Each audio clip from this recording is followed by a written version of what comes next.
Hi everyone, it's Tawney. If you're new here, thanks for coming to my channel. I typically film beauty videos where I talk about makeup, wear makeup, put on makeup, things like that. And I also sometimes do lifestyle and home vlogs, so check those out if you're interested. And I want to jump right into the video because this is something I've been wanting to talk about for a couple days now. This wasn't anything I saw somebody else do or I kind of got inspired. I kind of did. But basically, I saw ColourPop came out with a new palette this week, and it is the Limoncello palette. And pictures will be going up somewhere about these palettes that I'm going to be talking about. And they came out with this palette, the Limoncello palette, and I noticed that there's one blue shade. The whole palette itself is very yellows and neutrals, and we have a blue shade. So I started thinking, we've seen this before in other palettes. Now I feel like we've seen it before with purples or with yellows. Lately it's been with green. Green seems to be the color that everybody seems to gravitate towards, but now it's turning to blue. And at first I was a little bit confused because I'm like, where does blue fit into this? And I've seen a lot of the pictures from ColourPop that include the blue, and I kind of am thinking like, you're trying to make it more versatile, show how you can actually use the blue with the palette, which I think is kind of nice to actually like show them using the palette. I feel like we've seen palettes do it well, where they introduce a color, a color that doesn't match the whole palette, a color that's very opposite from the rest of the palette. And then we've also seen times where brands have done very poorly with that, and people kind of mock the way it was made, the looks that are created that they post about as promo pictures, and they just overall don't really vibe with the whole individual color being thrown in there. And this is something that I've always struggled a little bit with in terms of somebody who wears makeup, puts on makeup, like tries to look decent every day, every day. I don't want to say every now and then, but every day.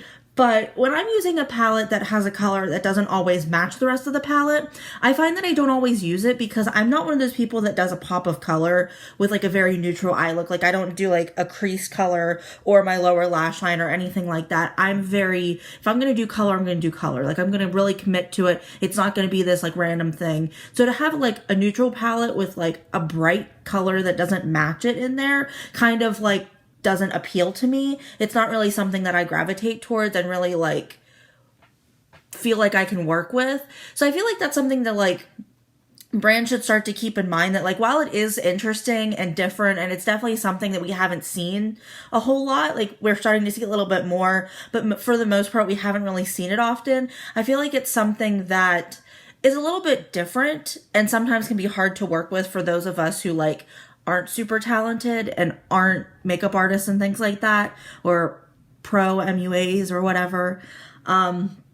But I feel like we've seen it a lot in different palettes. We saw a lot of, I believe, oranges and purples were like something early on that started being introduced into palettes. Whenever we started seeing a lot of like red, orange, yellow palettes that had a pop of purple in there, they would kind of incorporate that and work its way in there. And then I felt like they started doing that with greens because they would like bring on that spring aspect, that like they can use oranges and pinks and coral tones and then also incorporate the green, and then you get that like very nice subtle spring kind of vibe, cottagecore-esque kind of thing.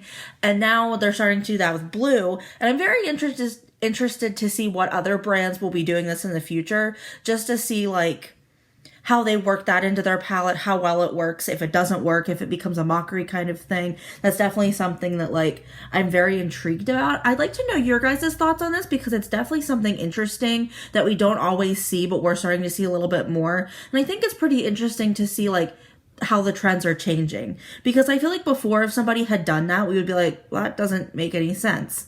Like I have a palette that has a pink shade in it that's kind of like, I feel like it goes with the palette, but at the same time, I feel like the rest of the palette is very neutral, has like its own color story, and then there's a pink.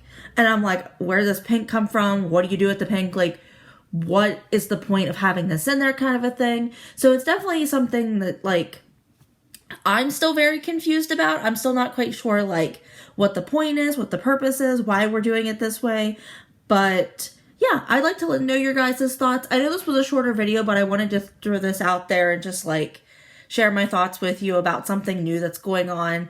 And let me know if you guys like this kind of video, because I can definitely do more in the future. Don't forget to like, share, and subscribe, and ring that notification bell down below so you get notified when I upload my videos. Stay tuned for the next one, and I'll see you guys later. Bye!